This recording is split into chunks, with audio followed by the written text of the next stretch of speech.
Hi எல்லாருக்கும் வணக்கம் and welcome back to my channel Rex View. இன்றைக்கி ஒரு டெசர்ட் ரெசிபி தான் பார்க்க போகிறோம். சிம்பிளாக ஒரு ஃப்ரூட்ஸ் யூஸ் பண்ணி ஒரு ஸ்வீட் ரெசிபி பண்ணணும் அப்படின்னு நினச்சிங்கன்னா இந்த ரெசிபி கண்டிப்பாக யூஸ்ஃபுல்லாக இருக்கும். ஸோ இன்றைக்கி ஸ்ட்ராபெரி எடுத்திருக்கேன். ஸோ இதை நல்லா சாப் பண்ணிவிட்டு கிரைண்ட் பண்ணி எடுத்துக்கோங்க. இன்னொரு பேனில் ஒரு 50 ml மில்க் எடுத்துக்கோங்க. ரொம்ப கம்மியான இன்க்ரீடியன்ஸை யூஸ் பண்ணி ஒரு ஸ்வீட் ரெசிபி பண்ணணும் நினச்சிங்கனாலும் இந்த ரெசிபி யூஸ்ஃபுல்லாக இருக்கும். இப்போ 2 ஸ்பூன் கார்ன்ஃப்ளவர் எடுத்திருக்கேன். ஸ்டவ்வில் வைக்கிறதுக்கு முன்னாடியே இந்த பேட்டர் எல்லாத்தையும் மிக்ஸ் பண்ணி எடுத்துக்கோங்க. ஸோ அப்போ நம்மளுக்கு கட்டி விழாமல் நல்லா மிக்ஸ் ஆகிரும். 5லேருந்து 7 ஸ்பூன் அளவுக்கு சுகர் ஆட் பண்ணிக்கோங்க.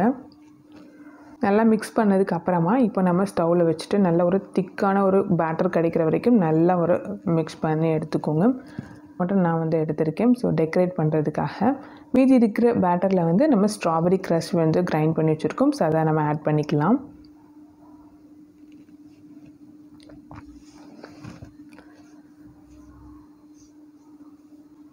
எல்லாம் நல்லா மிக்ஸ் ஆனதுக்கப்புறமா ஒரு பவுலில் இது எல்லாத்தையும் ட்ரான்ஸ்ஃபர் பண்ணிக்கோங்க.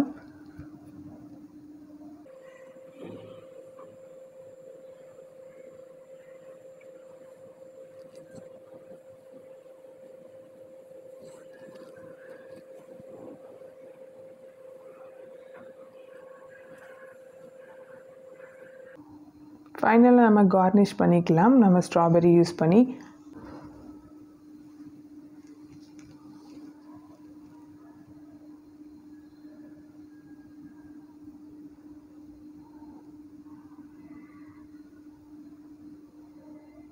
மீதி இருக்கிற பேட்டர்லையும் நம்ம பவுலில் ட்ரான்ஸ்ஃபர் பண்ணி எடுத்துக்கலாம்.